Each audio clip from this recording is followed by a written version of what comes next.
दुनिया का सबसे उम्र रसीदा कछुआ 190 बरस का हो गया। दुनिया का सबसे उम्र रसीदा कछुआ जोनाथन 190 बरस का हो गया।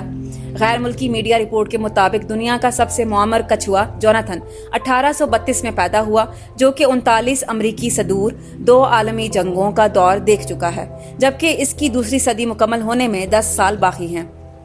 इस खास नस्ल के कछुए ज्यादा से ज्यादा 150 साल तक जिंदा रह सकते हैं, लेकिन इस कछुए ने जिंदा रहने का आलमी रिकॉर्ड कायम किया है, जिसकी बदौलत ये नायाब कछुआ Guinness book of world record में सबसे लंबी उम्र पाने वाले कछुए का एजाज हासिल कर चुका है। जोनाथन को तकरीबन 50 साल की उम्र में 3 दीगर कछुओं समेत 1882 में बहरे हिंद के सेशेल्स से सेंट हेलेना लाया गया था। गैर मुल्की मीडिया का कहना है कि बुढ़ापे की वजह से जोनाथन की दोनों आंखों में मोतिया आ गया है, जबकि वो सूंघने की हिस्स भी खो चुका है। याद रहे कि इससे कबल सबसे लंबी उम्र पाने वाले कछुए टोएमालिया की उम्र 188 बरस थी।